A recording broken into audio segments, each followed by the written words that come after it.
Shalom Ibu, di sini kami akan mewawancarai salah satu mahasiswa dari Prodi Manajemen. Tapi sebelum itu kami akan mempersilakan narasumber untuk memperkenalkan diri. Baik, perkenalkan nama saya Jimenda Marielende. Jadi baik kakak, di sini kami akan mempertanyakan beberapa hal mengenai uang. Yang pertama, apa sih pengertian dari uang?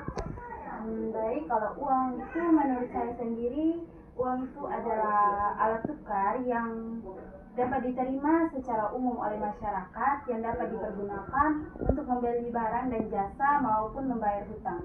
Uang juga bisa menjadi sumber pemupuk kekayaan bagi seseorang. Menurut Nanda, fungsi utama uang dalam kehidupan sehari-hari itu apa? Apa saja? Kalau menurut saya uang itu memiliki 3 fungsi. Yang pertama sebagai alat ukur, yang dimana uang itu dapat digunakan sebagai alat ukur yang mempermudah interaksi antara penjual dan pembeli. Yang kedua sebagai satuan hitung, yang dimana uang digunakan sebagai satuan hitung yang memungkinkan kita dapat mengukur nilai barang dan jasa.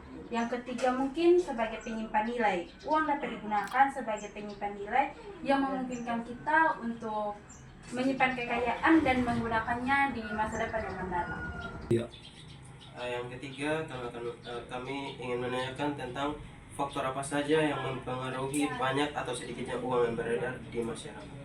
Mungkin faktor yang saya ketahui, mungkin yang pertama ada kebijakan moneter, yang kedua ada inflasi, yang ketiga ada pertumbuhan ekonomi, yang keempat ada suku bunga, dan mungkin yang terakhir itu ada kebijakan fiskal.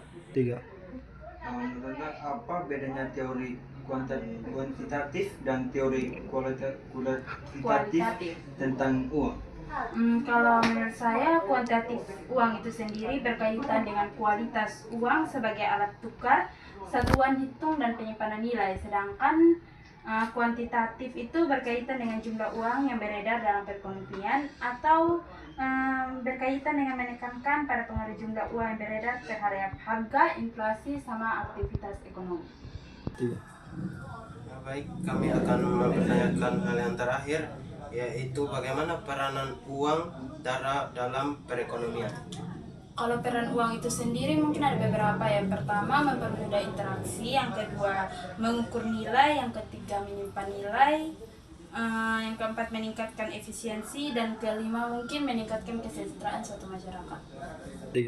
Jadi baik kakak, mungkin hanya ini beberapa hal yang ingin kami tanyakan tadi. Terima kasih. Sekian wawancara kami hari ini. Terima kasih dan shalom.